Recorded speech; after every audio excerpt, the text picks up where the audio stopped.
Yo guys, what is good? Welcome back on the Uncle Sharma channel. How you guys doing? We are here for a big match preview. Napoli versus Inter, a big clash right at the top of the table. And to discuss it all with me, I have a good friend of the channel, Dom from Napoli Talk. What is up now, Dom? And thank you for coming onto the channel once again.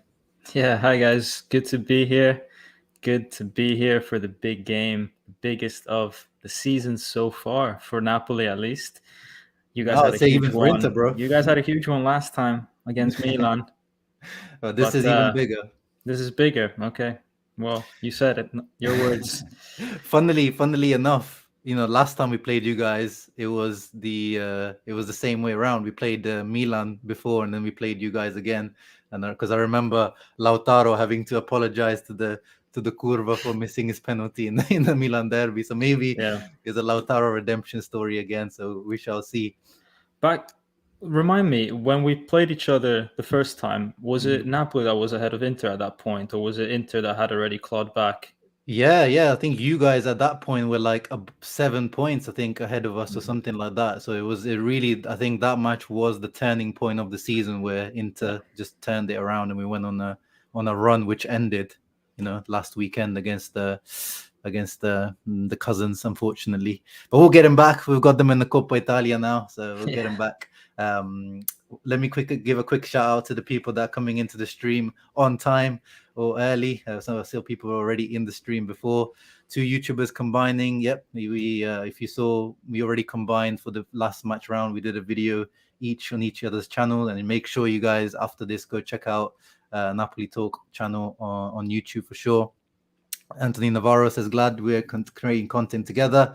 Sorry, Inter fans really need this win. I'm sure he's going to say the exact same thing. My We boys got are in the house. your fanboys are in the house. This is live ID. This is live. It's not pre-recorded. My boys are in the house as well. King Darian, what's up? Adriano Amato, what's up? Shamsi is the goat. And of course, we got another goat in the house over here. Anthony Basic. Any news on the Bastoni injury? Yeah, it depends. We'll see. It doesn't look as serious as it looked, but ankle sprains, you never know how serious it really is. It looked bad, but he seems confident that he'll be back by the Liverpool game. But he's definitely, well, he wasn't going to be in this game anyway because he was suspended. We'll get into this. We'll get into all this type of talk. Mattia in the house, Eduardo in the house. This is a must-win, or is it going to be? Is going to be to right over Scudetto run? Yeah, I mean, this is going to be the decider, I think, in terms of who is kind of the front runner in this Scudetto run, in my opinion. Yeah, we got Milan in the derby, Mohamed Italy preview. Yep, 2 days before. Spalletti about to embarrass his ex-club. Hey man, let's we'll get into that. We'll get into that Uncle Shama Mafia check-in. Let's go. Dom, tell me, man, how are you feeling coming into this match? You guys are coming in on decent form coming into this. I think you've won the last 4 matches. Talk Yeah. to me, man. How are you feeling? Right. So I think this game could not come at a better time for Napoli. We have just gone through 2-3 months of hell, man. Honestly, injuries, AFCON, COVID, bad luck, you name it, we had it. And now we're finally it's not that we're seeing the light at the end of the tunnel, we're at the end of the tunnel. Everyone's come back. Koulibaly has come back. Anguissa's come back from AFCON. No more injuries. I don't want to jinx anyone right now, but it just seems like finally we have a full team for a big game. No excuses on our side. We've clawed back a few points from Inter having because of the derby on the weekend. So Inter are not maybe feeling as invincible as they would have been if that game wasn't there. So I don't know if you interpret it the same way, but for us, I just feel like if there's one weekend to play you guys, especially you've got Liverpool coming up next, you had the Coppa Italia game, so you've got 90 more minutes in you. I just feel like this is the perfect time for Napoli. No excuses, zero excuses for Napoli. If we don't win this game, then we only have ourselves to blame. I don't want to hear any excuses from Napoli fans unless something wild happens during the game, like refereeing decisions. But we've got everything lined up to have a good game on our side. Yeah, no, I agree. Your squad is finally looking healthy. Let me just get the predicted lineups up on the screen. you guys, I think only is it Lozano now? Is it who's out, and Yeah. who else is out for you guys? Well, really just Lozano, to be honest. Yeah, just Lozano. Okay, That's so about it. everyone is Yeah. back. Osimhen, of course, he broke his face last time around against us. Literally, I've never had to say that word, and it was accurate. Breaking Yeah. his face, because he literally broke his face on Milan Skriniar's hard skull. And he came back into form last match round as well, didn't he? Yes, he looked dangerous. He had 1.5 chances and he put one of them away.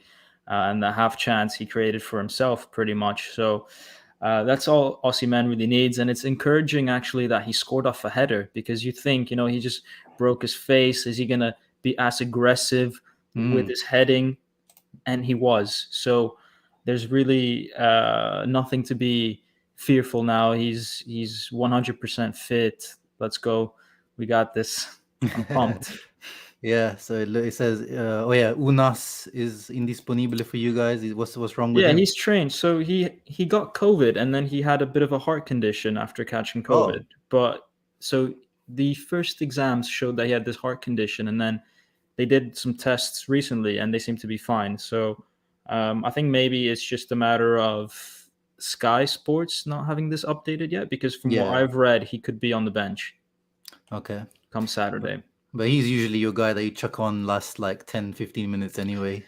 Yeah, especially without maybe Lozano. If we need a goal, then one of the wingers is gonna have to give way at some point, and then we I think we'd find time for Unas in there. Hmm. But this is an interesting starting formation. Koulibaly coming back Would you put him directly. straight back in? I would, but as I said on Twitter, I think this is not the game for Mario Rui. Hmm.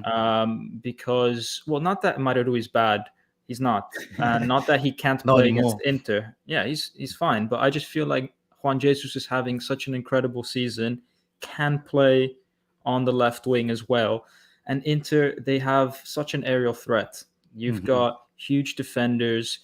If you got Zeko in there as well, that's a problem. Perisic is pretty good in his jumps. So the more people with a certain height that we can put on the field, the better. So I would have liked to play four at the back with Juan Jesus instead of Mario Rui.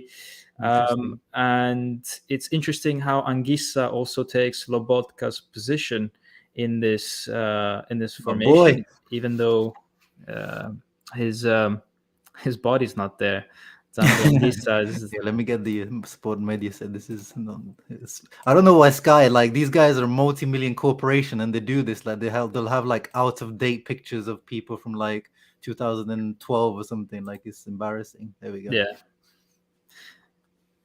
Yeah, so interesting how they're playing Anguissa and Koulibaly. Actually, for some reason, Sport Media said is putting Rahmani on the bench. So I'm not sure what's going on there. But that's an odd choice by Sport Mediaset. But both of them agree that Anguissa starts, and I don't think that's necessarily the case. I think Lobotka might start, and then Anguissa might come on because, well, Lobotka's having an unreal season so far. I mean, you predicted this when the season was about to start. You said that Lobotka was going to do well, and he's turned out that way. And My I can't Lobo stocks. imagine, yeah, I just can't imagine playing without him at the moment. And I get why people might think Anguissa's the right choice, because he's more Mhm. physical, and Inter are maybe the most physical team in the league, is what I think. But I feel like he hasn't trained with Napoli for a month. He's been out in AFCON. You got to play the guy that's been there, done it for the past month when the team's been clicking. Don't try to fix something that's not broken. Mhm. If we feel like we need a bit more physicality, bring him on with 30 minutes to go in the second half, make that switch. Yeah. Yeah, man. And speaking on Anguissa, because because of Onana, I was having to watch kind of Cameroon a little bit more closely, and Anguissa didn't look, as dominating as he has been looking in Serie A in the AFCON. So he's not been in great form either, has he? Yeah, he's basically, so he started off the season really well. Then he picked up a muscular injury around late November, and Hmm. since late November he's not been the same. So actually, the fact that he had that injury and we started playing Lobotka again, and Lobotka became, the star man at Napoli. Actually made it so that we didn't miss Anguissa too much. In Yeah. fact, we didn't even miss Koulibaly too much in this past period. I mean, I have to give you credit, Dom. Like when I came, talking with you, I was telling you about, Juan Jesus, watch out, this and that. I have to take my L on that one, I take my W on Lobotka, but on Juan Jesus, this guy, apart from that one own goal, he's come through for you guys. Like as you said, you've ever missed Koulibaly in his absence. Like fair play to the guy. Roma fans would have been, crapping on their signing. Inter fans were crapping on it, but the guy has been performing really well, and there's nothing else I can say. Well done to Ron Yeah, Jesus and Spalletti. honestly, so I was the only person that was happy with Juan Jesus coming to Napoli. I made a video about it, so there's proof. There is, And I said, look, guys, he's had a really bad few years, but the times that he has played really well have been under Spalletti at Roma. Roma, when they were playing, Spalletti and Juan Jesus had a points per game average of 2.75 for over 20 games. And I said, look, guys, like this combo, this is a dream team. Spalletti and Juan Jesus.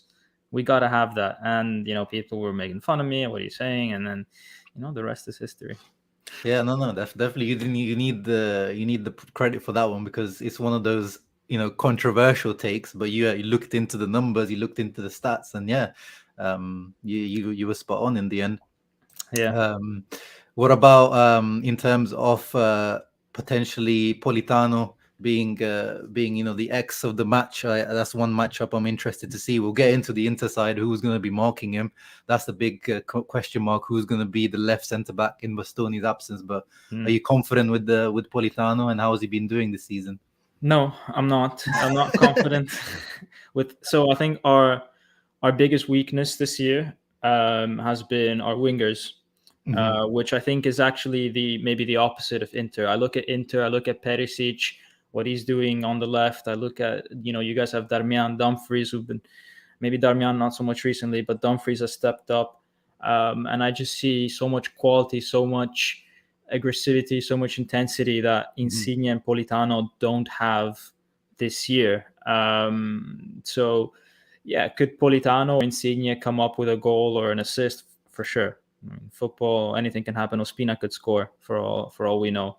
But in terms of how confident I am that they're going to have a great game, I think we have to rely on other players. I think we need to rely more on the spine of the team, on Osimhen and Zielinski. I think that's the key of the game. That's really weird though. When Spalletti came in, you think, especially like the season that Politano had last year was so underrated. Insigne had like his best goal scoring season. I thought with Spalletti, usually wingers do really well under Spalletti, so it was a surprise to me that they're kind of the question mark of your team. Yeah, it's an interesting one. I mean, we all know what happened with Insigne. I think obviously he's a bit in his head this year, so that affects his performances. His quality has just gone down. It has nothing to do with Spalletti. He's messing up passes that he didn't used to mess up previous years. Something's off with Insigne. Politano, I think he suffered a huge loss mentally in terms of him not getting picked for Italy. He was the 27th man after a crazy season, 11 goals, 9 assists, or maybe the opposite way around. And he got picked ahead of Bernardeschi, who had 1 assist. And I think when you receive such an injustice, it really affects you mentally, and you start thinking, why do I bother? And you don't have that same desire maybe to prove that you deserve a place in the national team. Not saying that's good. He shouldn't be that way. He shouldn't think about that. He should still give it his 110% every game. But I'm sure that had something to do with it. And then COVID really killed him. He hasn't been the same ever since getting COVID.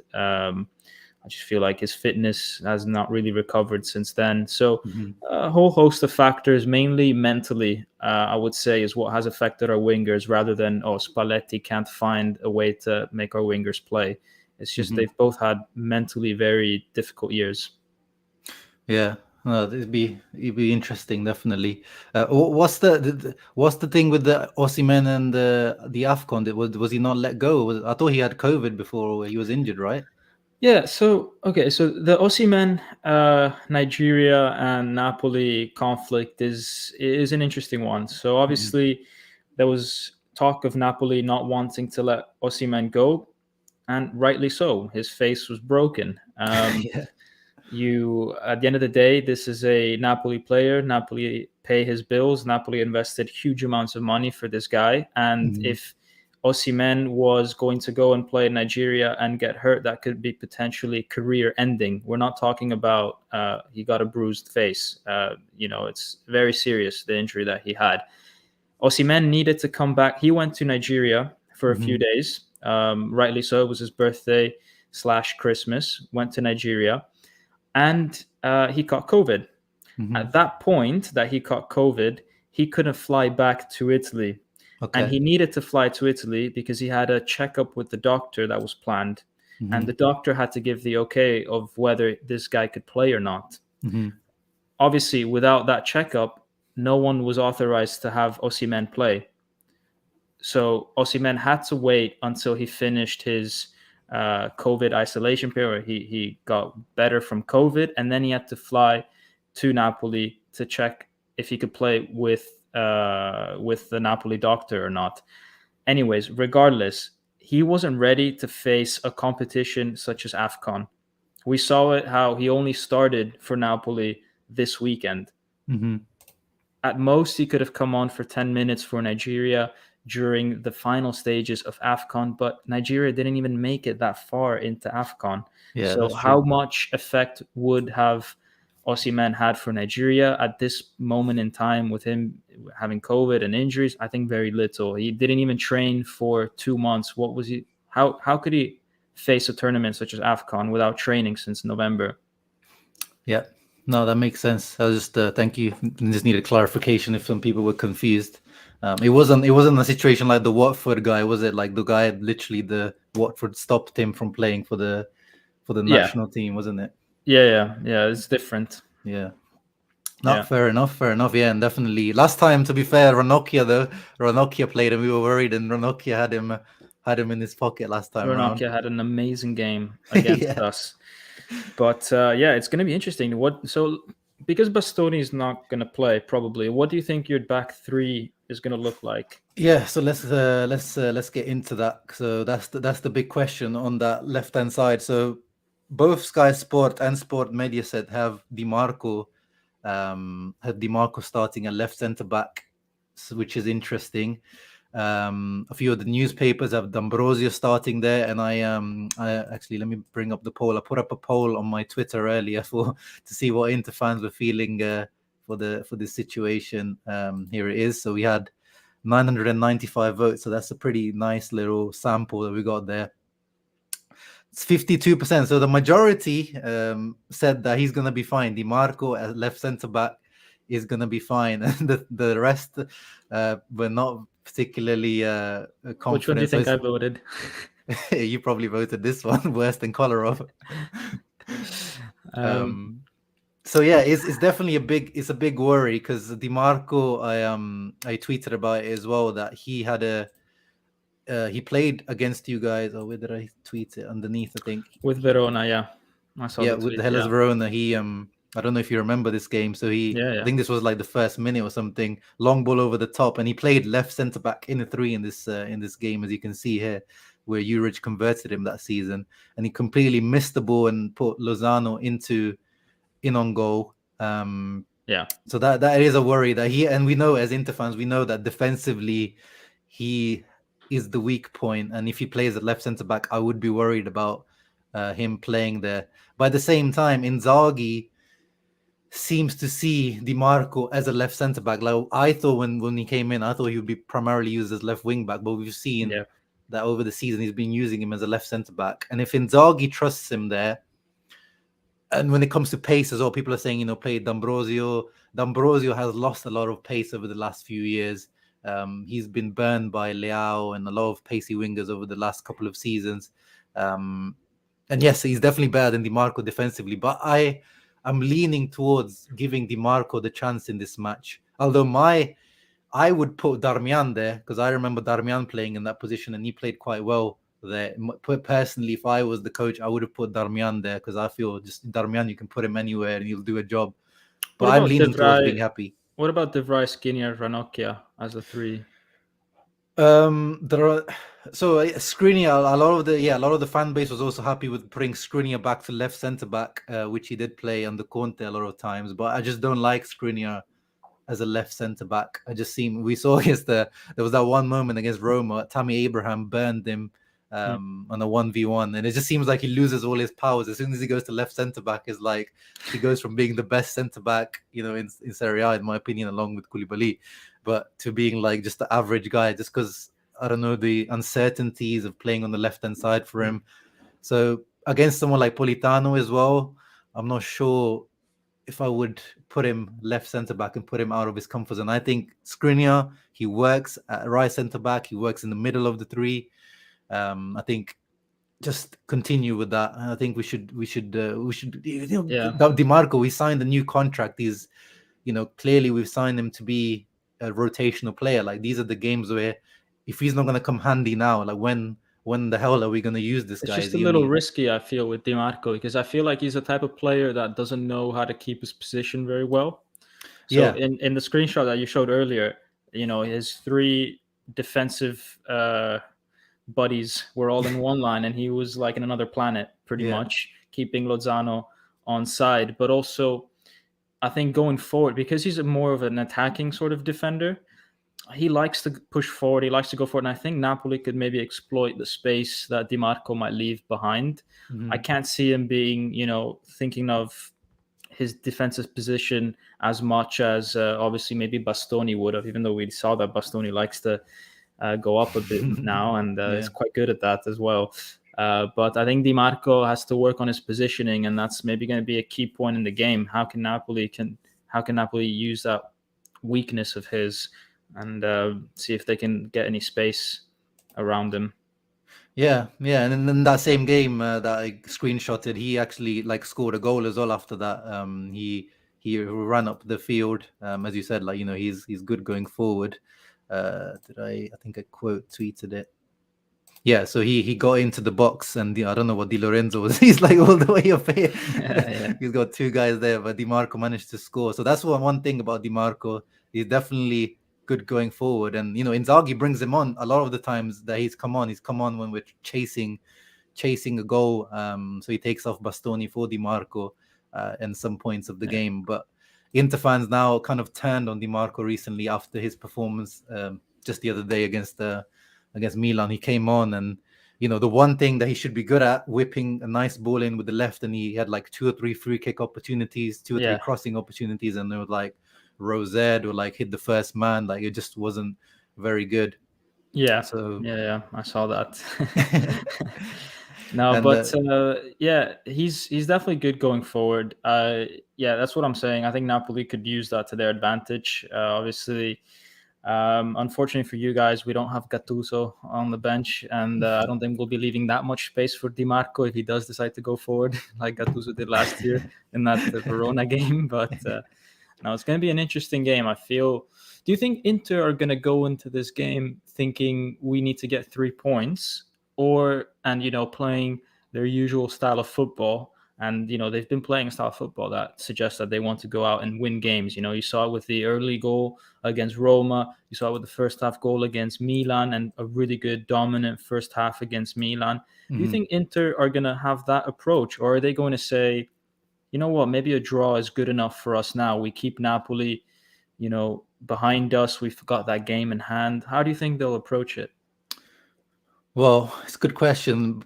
But when I looked at the stats, Inter away and Napoli is not good at all. I think, as it says here, we at home we have your number, but I think I checked the stats, something like over the last 10 years we've only won away in Napoli in the league once, I believe. Yeah. So we always win against you guys at home, but you always win at home against us. It's one of those where we're gonna drop 3 points. Yeah, but I think answering your question, we have to go for the win just because of what happened last weekend, and because how close it is now, right at the top. You guys are on our neck, literally 1 point behind. I know we still have that game in hand, whatever happens, but it's a must-win game for Inter, and it was a must-win game for you as well, which I think in the end will end up kind of cancelling each other out for a draw, which is what happened. Even let's see under Conte's, swashbuckling, amazing Inter team last season, we only managed to get a draw away at you guys, and it was a amazing shot from Eriksen from outside the box, that one. And before that, again, a draw away at you guys. I think the one win we had, was it the one when Lukaku had that amazing counter-attack where Di Lorenzo slipped up? I think that's the last win we've had in a long, long time against you guys there. Yeah. It's always difficult to play. It's always difficult for Napoli to play at Inter and Inter to play at Napoli. That's what the stats tell you. So I think it'd be a bit presumptuous of Inter to think that they deserve to win against Napoli away from home, because the history says that's not necessarily easy. But I do agree with you. I think Inter should. If I was Inter, I would want the team to go for the win, because even if you go for a draw and you keep Napoli behind you, you've then got Milan and Juventus as well that could potentially, grab some points back. And let's not rule out Juventus completely, I think. No, definitely after. But let's see. I'm gonna make my judgment now. Let's see this Atalanta game. I think Juve fans are getting a bit too gassed. Will definitely back in the top four. I think that they're gonna finish in the top four now. But Scudetto credentials is a little bit, I think, too late for them now. Yeah. Is it a sold out game, as Anthony Navarro says here? Yes, sold out game. Even though 50% capacity, atmosphere should be good. Yeah, it's going to be a tricky one. Good point here from Future Hendricks as well, in terms of D'Ambrosio being a right-footed player. We know Politano, 95% of the time he's gonna cut inside onto his left foot more than going outside. So probably having a right-footed player to mark him alongside Perisic, I think probably could make sense to have D'Ambrosio being ready to go onto his. And D'Ambrosio is he's not like two-footed, but he's pretty comfortable with his left foot as well. So I am leaning more and more towards D'Ambrosio now that I talk to you against you guys. Let me pull up the rest of the team. And he has a knack for scoring against Napoli. D'Ambrosio has got a few goals against us. He is a Napolitano, isn't he? I believe. Yeah. Loves to score against Napoli. Yeah, I mean, some people mentioned Ranocchia. I think Ranocchia is only the option if like De Vrij is missing. I think in this situation, it really is between Di Marco, D'Ambrosio, or the Jolly is the Darmian. But in everywhere else is pretty much as expected. Midfield, we know what the starting three is for Inter. The midfield, there's nothing there to talk about. Do you feel like you guys lost the midfield battle in the last match? Let's talk about the last match quickly. Well, how did you think it went? Because your the first goal came from Barella losing the ball. The golden boy. We're never allowed to criticize Barella, but he was the one who had fault when you guys scored the first this goal. was Zielinski recovering the ball. So I think in this case, Zielinski did really well. And then I did think that towards it was a game. It was very strange because I think that there were periods of the game where Inter played better and periods where Napoli played better. The middle part of the game is where Inter played really well. But I think the first 15 minutes, Napoli did better. And the last 15 minutes, Napoli did better. And a lot of that has to do with exactly the midfield. I thought Barella was really good at recovering some of the passes that we made in the middle. And Inter was quite dangerous once they recovered those balls.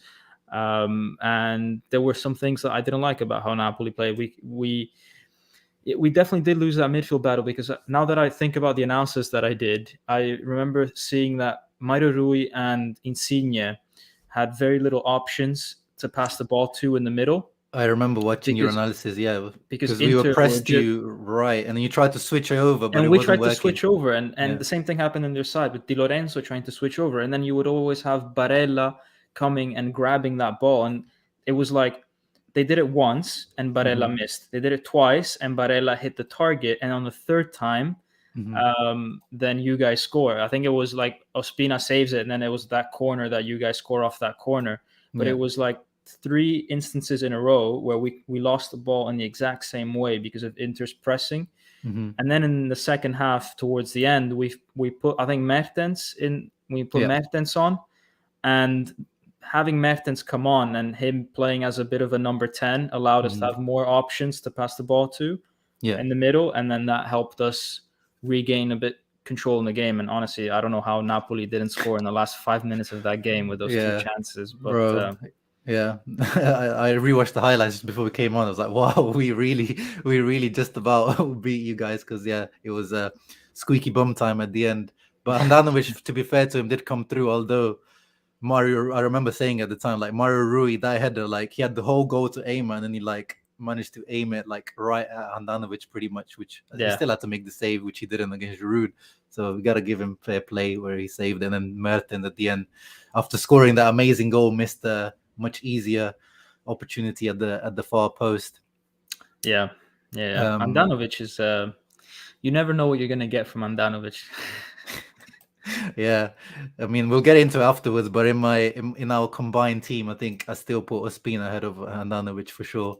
There was one more goal I wanted to bring up, which was the Lautaro goal, which was one of the funniest goals I've seen this season, just because of Correa's run. Like, I don't know if he was quick or if he was slow or if he was smooth or if he was just like, I don't know what to make of it, but it was such a funny goal. Like, he starts off in the edge of Inter's box and he just kind of trots through, and then Fabian Ruiz tries to make a half attempt.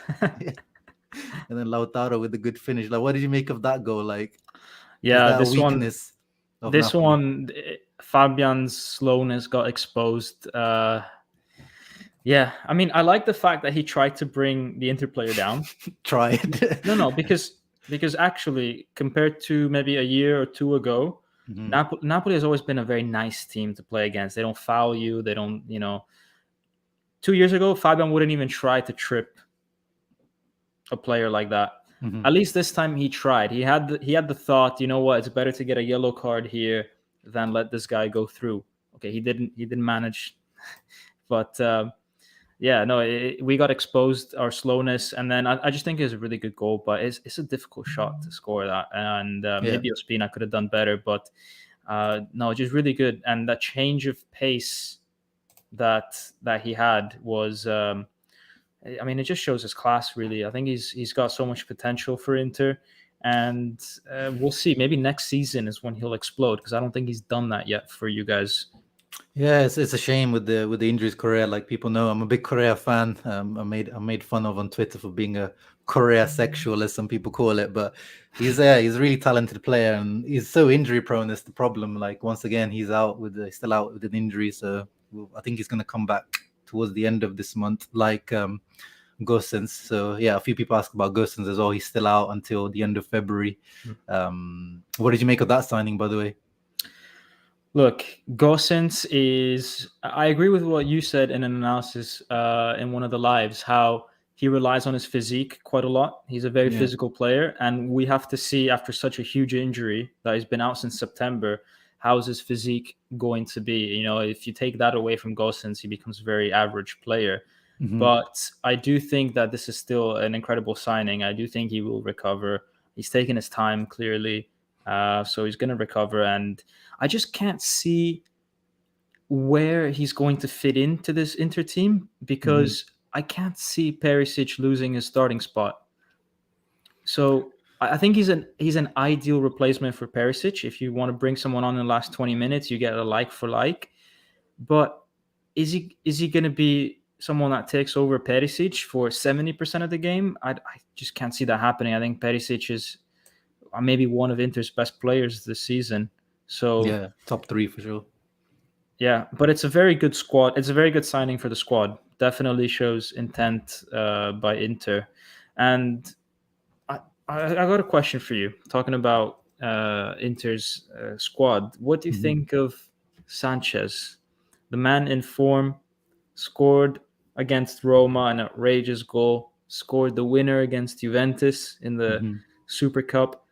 What does this guy need to do to get a starting spot in a big Serie A game? That's a conversation I've been having on this channel for a while, bro. Like, it's Inzaghi just loves the Lautaro and Dzeko in big games. I don't know what it is. Like, we've talked about it on paper. Yes, these are our two best strikers, but practically these two just don't work. Like, there's zero chemistry between Lautaro and Dzeko. Is so far removed from what we had with Lautaro and Lukaku last season. But it's like they just seem to have no, like, you never see like a 1-2 between them, like some sort of understanding. I don't think they even have assisted each other this season yet. Like, it's just really bad. And with Sanchez, you just know he links up with everyone. He manages to link up with Dzeko. He links up well with Lautaro. So in my opinion, he should be starting. I've seen people commenting as well. His goal against Roma, we saw it. Like, he's the guy who can create something out of nothing. So it is frustrating for me, and it must be frustrating for Sanchez, like, because he's finally. The problem under Conte was he used to get injured quite a lot, and Conte clearly preferred Lautaro and Lukaku quite rightly. But now it's like, I don't think it's such a clear choice that Lautaro should always be starting ahead of him, or Dzeko should always be starting ahead of him. What would you say? Yeah, I agree with that. I think in games like these, you need to put the most informed people in the Yeah, game, because exactly. confidence is a huge aspect in big games. Mentally, Sanchez seems to be like on a different level compared to other people. You know, Hmm. that goal against Roma, it's not like he scored a tap in. That No. guy scored a goal that you only dare to strike the ball that way if you're confident. And so I would want a confident player in my team any day of the week. Whether he starts ahead of Martinez or ahead of Dzeko, I don't know. I prefer Dzeko. Yeah, I I prefer had him Dzeko. in my combined 11 that we did last time. I think Dzeko's an unreal player, can Hmm. score all sorts of goals, tap-ins, headers. He's very good at linking up with other people. I love the fact that he comes back towards the midfield and helps the team sort of come back up. So I think he's a complete striker. So I would play Sanchez, Dzeko if I was Inter. Yeah, that's who I would go for as well. I would go for Sanchez and Dzeko, but I'm guessing because it was Sanchez Dzeko against Roma, we've seen with Inzaghi usually he rotates it. Um, and usually the thing with Sanchez is the one saving grace for Inzaghi is that he does usually make an impact as a substitute, Sanchez, because he's a Mm. very risky player. We saw against Milan, he's the one who lost the ball, and then they went on to Yeah, score, because he likes to turn and like a Beyblade on the spot a lot of times. But he with Lautaro is, if you bring in Lautaro as a substitute, he'll give you that grinta, he'll give you that pressing, but I don't really remember him making much of an impact as a substitute a lot of the times. Or with Sanchez, you can say give him 20 minutes, 30 minutes, and he'll can change the match yeah, around. he's more explosive. Yeah, he's a bit Yeah. more like an Unas that you just bring on, and there's like a burst of energy. Yeah, and he's one of the few guys in this Inter team that takes on players. That's one thing you guys have a lot more than Inter, is players that beat players 1v1. Which Correa should be that guy, but unfortunately, um, he is away. Let me quickly bring up the team on screen once again. Um, but yeah, I am, apart from the Sanchez thing, I'm pretty happy with the team. I think Dumfries deserves to be. I think he's proven now that he's the better option over Darmian, and we expected that when we signed Dumfries. It just took a little bit of time, which some people were exaggerating at the beginning. It's going to take a guy time coming from the Dutch league, but now I think he owns that right wing back spot. And I wanted actually him to start last time round, because I felt like the matchup against Mario Rui would be devastating. I mean, Theo Hernandez couldn't handle him on a physical level, so imagine what what he would do to someone like Mario Rui. Do you agree? Yeah, I'm worried about that position for us, honestly. Just very, very worried. That's why I also want to put Juan Jesus. Juan Jesus is not the quickest guy, Hmm. but at least maybe he can be physical Hmm. against Dumfries. Little shoulder here and there, little word in Portuguese. Get in his head, do something. Obviously Mario Rui can do that as well because he's Portuguese. But no, just I feel like Mario Rui is not as it's not as physical, and neither in terms of physicality, neither in terms of height. And I think you recover at least one of those things with Juan Jesus. I don't think Spalletti's going to do that. I think Spalletti's going to stick to Mairui. Maybe he might go for Gulam for that reason, actually, because Ooh. Gulam is quick, is physical. Mhm. Whether Gulam can handle a player like Dumfries, because Gulam's fitness remains a question mark. I don't know. But yeah, that's going to be a very, very interesting part of the field. And, at least that's where I'm glad that Insigne plays, because Insigne is very good at tracking back. If there's one thing about him that he didn't lose, is the fact that he tracks back. So hopefully he gives us a bit of a hand there. Yeah. Oh, and someone's just posted a stat that I'm not double checking, but I'm pretty sure it sounds about right. Inzaghi's never won in Napoli. I'm guessing from the Lazio time as well. Yeah, I think Inzaghi in the last 5 or 6 years has, I might be wrong, but has like a goal difference that is embarrassing against Napoli. Like not just losses, but the amount of 4 goals that we scored against Lazio, Oh, like wow. consistently. Like Lazio comes to Napoli and it's just like, right, how many goals are we going to score today? We don't even question whether we're going to win or not against Lazio. Like Inzaghi never understood, the assignment when he went to Naples. Oh man, hoping he understands the assignment this time around, because we definitely need to. And Anand, I think this question relies on, I think if Di Marco plays against Napoli, then we know if he's that's why I think it makes kind of sense to start Di Marco. Then you find out whether he's Inter material or not, if he's worthy to start against Liverpool. I wouldn't definitely not start him against Liverpool, but if he does well against Napoli, and you think like, okay, if you can handle Politano, what's Salah? Of course, I'm joking, guys. Chill out. Don't clip this. Yeah, Dom. Before we get into our combined 11 once again, let's finish up on a match prediction for Saturday 5 p.m. kickoff time in the UK. I'm leaning towards a draw in this one, to be honest. I'm feeling like a 2-2 draw, to be honest. What do you think? By the way, this is the best attack in the league versus the best defense in the league. Yeah. So I don't think there's going to be as many goals in it. Honestly, I can't see Napoli scoring many goals, but I can't see Inter scoring any goals.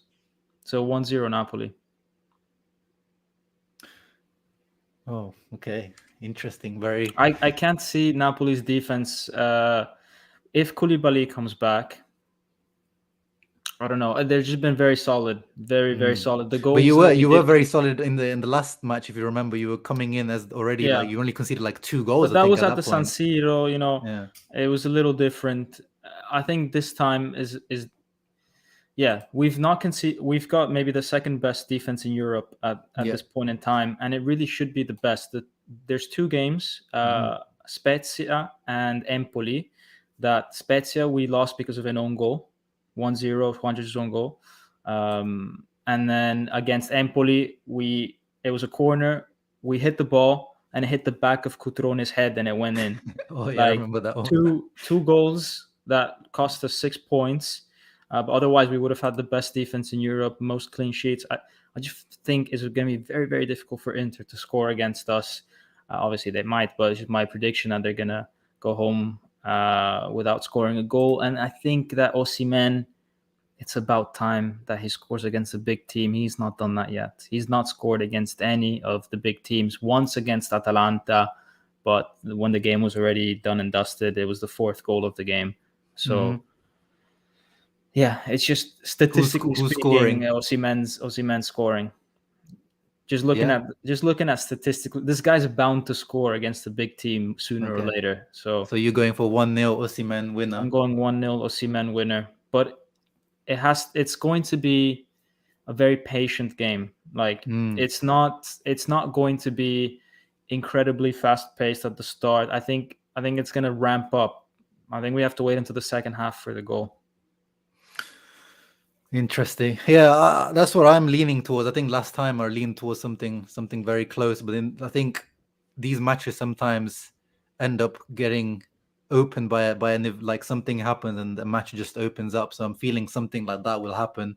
And yeah, Lautaro's drought. This guy hasn't scored this year yet, which obviously we haven't played that many games. Statistically speaking, maybe he scores as well. Yeah. Yeah, I feel like I can see if he starts, I think Lautaro can maybe stats pad a penalty again, but Lautaro goal and a Dumfries goal, like sneaking in on the far post on destroying Mario Rui with the header or something like that. Yeah. All right, if you've gone for a Napoli win, I'll go for an Inter win. I'll go for 2-1 Inter win. You then can't do that. You said 2-2. No, I'm going for a 2-1 Inter win. I'm going for some Inter. confidence. Come on, boys. Who do you think is going to score for Napoli? Petagna. Yeah, Petagna coming on in the 90th minute, getting like some dodgy goal that comes off his knee. Consolation goal, yeah. Now I can see Politano scoring a goal of the X, cutting in, and Nanovic thinking that he's going far post, and Politano sneaks it in near post, something like that. Yeah, I can't see Insigne and Politano doing something too good just because of their form, but I do think we're going to rely a lot on Zielinski and Osimhen just down the middle. And yeah, I just see this as being Osimhen's game against. Just put yourself up against Di Marco and exploit that guy. Yeah, makes sense. No, it'll be interesting, man. Going to be a very interesting match, and of course, I'm going to be on Dom's channel for the post-match reaction. By the way, guys, I'll do a quick one on my channel, so then I won't take too much time. Then I'll go and do like a full match reaction with Dom on his channel. Because you usually don't even go straight after the match, do you? You wait a little bit. Oh, I go 10 minutes after the game. Yeah, that's good. So we'll sort it out. But I want Uncle Sharma on the show after the game. So, guys, if you want that as well, let me know, and we'll make it happen for sure. Yeah, there's a few actually people that some are confident, but some are quiet. Yeah, some people have even said that we might even lose. And Anthony, I saw you ask the question a couple of times. It was just Sport Media say in the predicted lineup he didn't have Rahmani, but I'm pretty sure they will start Rahmani. He's gonna start, yeah, for sure. Yeah.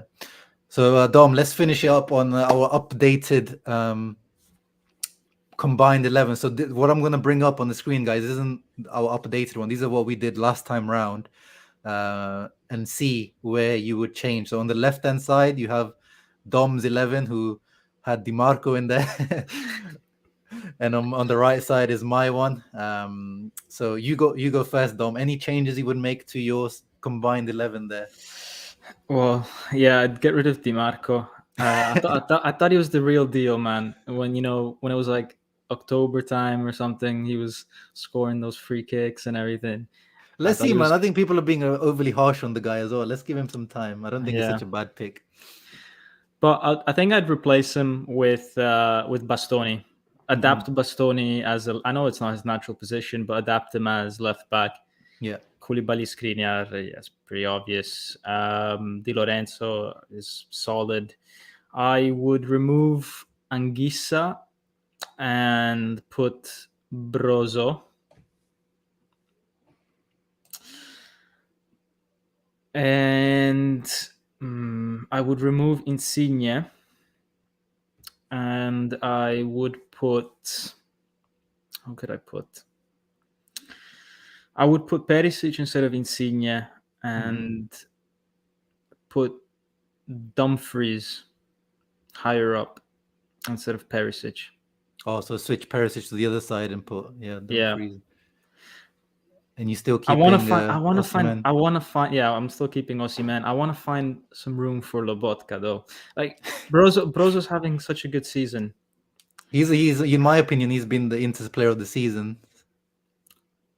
I don't know if I can get rid of Fabian Ruiz though. Yeah, that's the thing. He's been having a really good season as well. It's difficult. I think maybe. Yeah, I don't know. No, I would go Brozovic because he combines a bit. He's similar to. He can do what Lobotka does, but also adds a bit more physicality in his game. Yeah, I think if you're doing enough bants, you would put Lobotka in, but if you're being serious, you got to put Brozovic in. Yeah, I think that's what I would do. Yeah, no, that Yeah, I mean, makes sense. So you, I love Lobotka though. I love it. I love him. yeah, But yeah. yeah, it's a difficult one. It's So really, you, I'd so you be happy with basically what either. you're doing is putting more into. And I think that makes sense because Yeah, if you think about when this formation was done, Napoli was first, yeah, few points ahead of Inter, and Inter has over the last 3 months clawed back maybe 10 points on Napoli. yeah. So it makes sense that you then say, okay, well, actually, this player, has proved over a longer period of time to be more consistent than, for Hmm. example, Anguissa, who was good up until November and then kind of dropped off. So, yeah, I'm okay with having more Inter players in there. I try to remain as unbiased as possible. Yeah, no, I like it. Thank you. You? In my one, so I've got the 3-5-2, so I've got more room to play with my centre backs, and there's I have to sneak in a Rahmani in there somewhere, don't I? Because I think he's been a revelation this season. That's But I don't also, know who to take yeah. out though. I think I might have to take It's Koulibaly out just because he's been away. He got a red card at one point against Salernitana. He was injured for a little bit as well. you know what? I would agree with you. I would So agree with you. I think Rahmani is having a better season than Koulibaly, yeah, even though Koulibaly is obviously a better defender. But in terms of how influential one's been compared to the other on this Napoli team, the fact that Koulibaly's been away for a month, that also penalizes him. yeah. By the way, guys, these teams, they're not the current ones. I've seen a few people have joined in late, so they're not the current ones. We're updating them as we speak, and they were based on form, not on reputation or just Yes, they were general. based on form back in November, not how good Yeah, overall someone is. Yeah. yeah. Because otherwise it'd be full Inter 11. No, I'm joking. On the right, yeah, as you said, yeah, Di Lorenzo. I like Di Lorenzo, but I think Dumfries has kind of just crept in recently with his form. I think so. I might have to put in Dumfries over Di Lorenzo on that right hand side. In the midfield, yeah, I have to keep in Brodzo. I think Anguissa might have to come out. Damn it! It's between Lobotka and Fabian Ruiz there, or even Hakan's been really good though as well. Hakan's not been at the level. In a totally non-biased way, Hakan's not been at the level of either Fabian or Lobotka this season. In Yeah, a because totally non-biased way, by the way. it's difficult, man. I'm gonna have to kick Barella out. just just to see the tears in the Inter fan base. So Honestly, you I put might you kick put Barella out for Brozo, Lobo, Fabian. That's no. Lobo, it would have to be between him and Brozovic. Like I can't put Lobotka as like a box to box. Like the guy would like he'd be useless in the edge of the box. I'd put in Fabian Ruiz for Barella, and I'd put in Hakan for Anguissa, because I feel like he has been that good. I think he has been that good because of Anguissa obviously dropped his form. I would put in Hakan in that left centre mid position, honestly. Would you keep Perisic on the left? Yeah, Perisic Yeah, on the left. He's after Brozovic. I think he's been our I think he's second best player. I think he's player. I think Perisic would go into Serie A starting 11 on the Yeah. I left. think this season he's in the start like best 11 for sure. But I think Di Lorenzo would beat Dumfries on the right, also because of his defensive consistency. And if we're looking at the whole season, because Dumfries obviously he's been good for like a month, like. But yeah, in terms of form right now, he's doing well. And then you've got Zeko, Osimhen up top. No, that one's a difficult one as well. I feel like I want to sneak in Sanchez in there because on form, he's our most informed striker at the moment. You know what I mean? Like he's come in clutch a few times. So I feel like I can't put in Osimhen in there now because if you're doing it off form, you know what I mean, bro? Yeah, technically, he's not really had that much form, Osimhen, because he's been out injured. Yeah. But So who would you put? Who would be the other option there in that position for Napoli?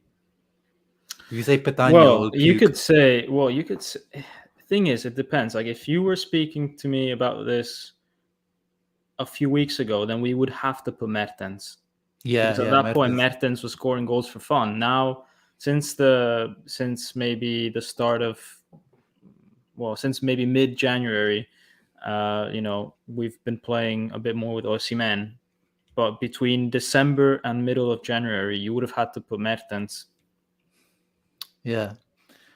And then the other or only option Petagna. is Petagna. Petagna's contribution, goals per minute, is unreal. It's true. Unreal. It's true. I can't even lie. I just have an agenda against him. I can't have him in my team, No, it's unfortunately. embarrassing to put Petagna in this, but yeah, I would. Yeah, I would put Dzeko Mertens maybe. Yeah, let's go with yeah. Well, you can go with Echo Mertens, but Well, I I have think one I want strike. Sanchez. I have one striker, so I can't do that. Yeah. Oh yeah. You keeping Barella. What about Yeah. Zielinski? Doesn't Zielinski sneak in now in the CAM for you now? Because back then he would he was in bad form. You know what? Let me put Mertens instead of Barella and Osimhen up top. Okay. Mertens is a number 10. Yeah. A bit more Napoli. I might go for like two little false nines. I'm gonna say like Sanchez and Mertens just like cause havoc up front. I'm going for that. Just no one's like in the same position. They're all just like going around It's everywhere. just vibes. Yeah, just vibes. Yeah, I'll go for that. I'm happy with both of them. Happy with both teams. Yeah, I'll post them out. Yeah, if you can just write them to me later, and I'll post them out again, then we'll see. Okay, final question: Spalletti or Inzaghi? Oh, as the coach of this combined 11. Come on, man! You gotta have Inzaghi there. Limone Bowl, Super Cup winner already. Got a trophy under his belt this season. Gotta be Inzaghi for me.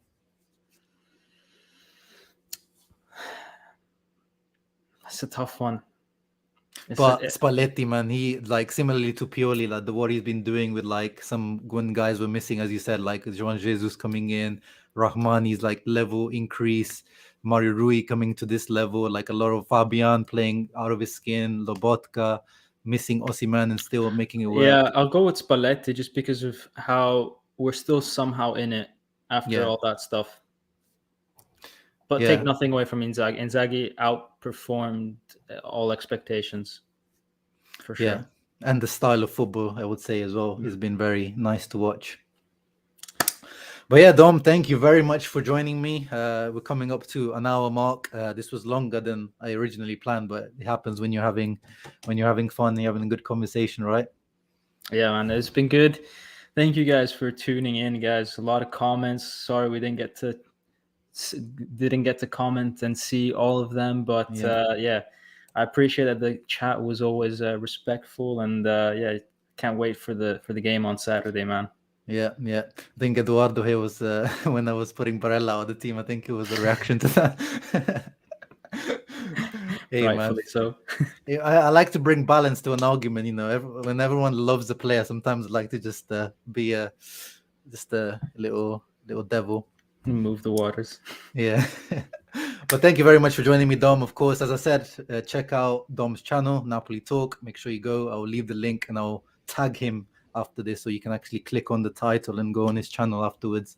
Follow him on Twitter at Napoli Talk, and yeah, check out his channel on Saturday evening, night, morning, wherever, for the post-match reaction with me, possibly. So thank you everyone for tuning in. Make sure before you leave, you're leaving a thumbs up and subscribing to the channel. Ciao ragazzi. Forza Ciao. Inter. Forza Napoli.